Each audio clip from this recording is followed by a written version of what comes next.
reflect on it, and how are you feeling about it right now? Um, yeah, I mean, obviously tough. Neither of us want to be standing here right now.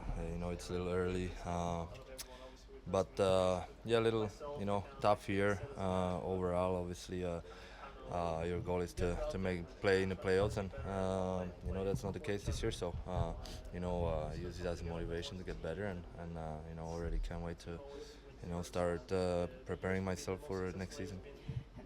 uh, Everyone's been complimenting you and how you've just stepped up since the leadership was kind of traded away, and also it's difficult to do at any time when it kind of comes on you like that. But then obviously with a struggling team as well, um, was this something? Is this a role that you're gonna enjoy in the future? Do you feel like it Yeah, kind of sprung on you? yeah. I mean, I'm confident enough. Obviously, be one of the leader and lead the team.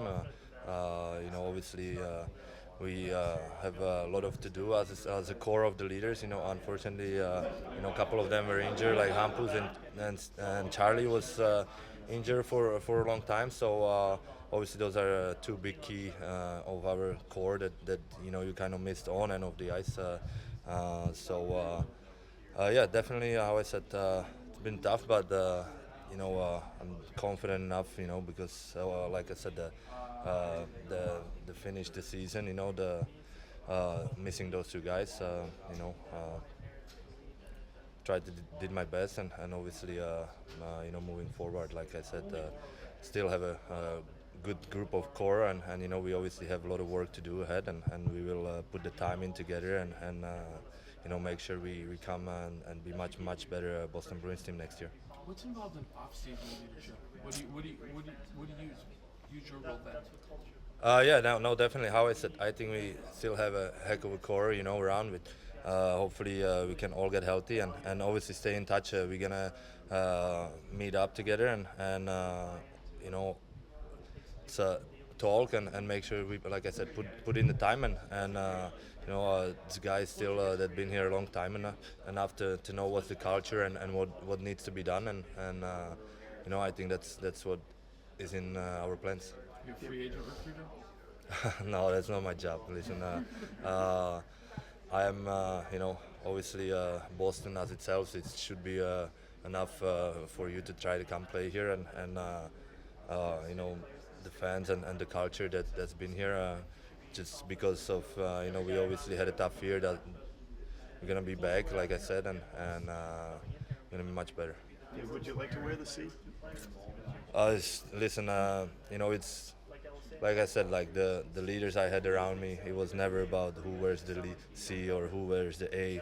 Everybody in the room is equal here, and we need to make sure that that's one of the things that we have to find a group of the core again that's willing to put the work in and like I said, it's not about one guy. It's gonna be multiple of us, and we need to be working together and like I said, doesn't matter who's gonna end up wearing any leather, but it starts in a group. Everybody's equal here, no matter if you're young, older, and that's what always been like, and we have to keep it going. How do you keep the culture going with all the changes? You know, Boston's had this culture since, especially since Zdeno Chara Yeah. came, and then Bergeron and Krejci and Marchand, and now it's laying on you Yeah. and Hampus and Charlie, and even we saw Nikita step into it a little bit as the people were traded away. How do you keep that culture intact in Boston? Well, obviously, like I said, it starts with the whole core group, right? There's guys that we are here on the long term and a lot of experience still.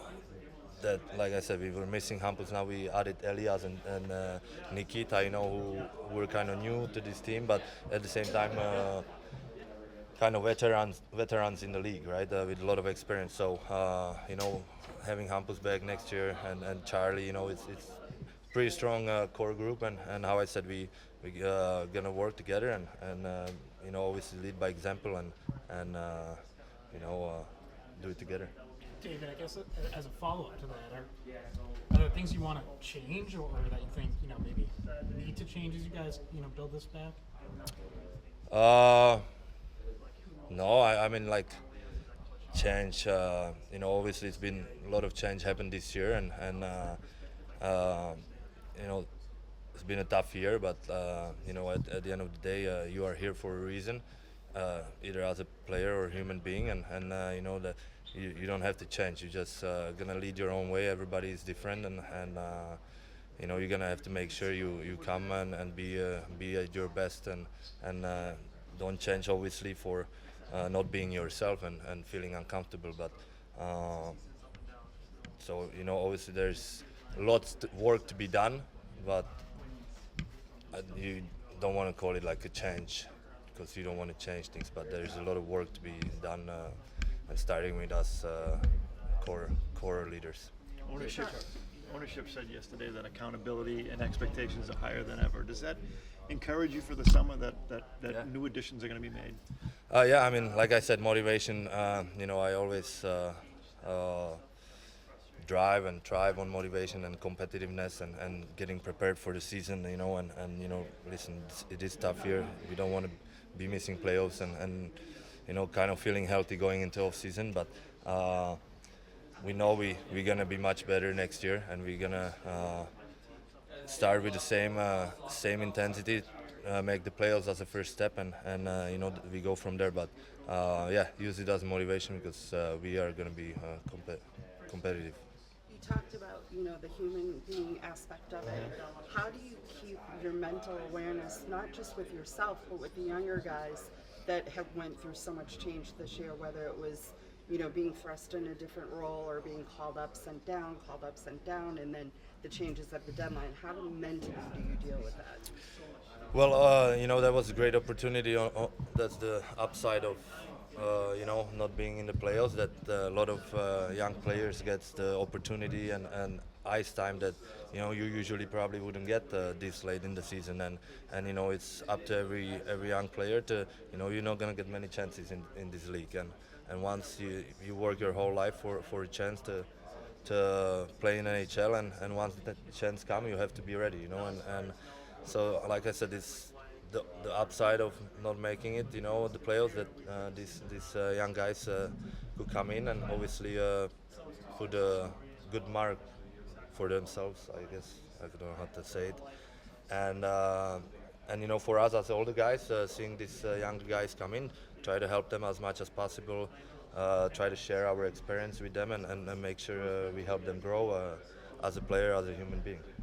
For Joe, obviously challenging for him being an assistant for so long and then coming up, and he was just talking about how you guys know him and his voice, but now he has to change his voice as a head coach but still keep this balance that he developed as an assistant. How do you feel that went for him? And yeah, honestly super proud of Joe, the way he handled it, and the way he coached us till the end, and like you said, I think we came almost at the same time, so been together for a while, and to see him obviously come in tough situation like that, he did a heck of a job coaching this group till the last game of the season, and like I said, I'm proud of him, and that was like I said, hard.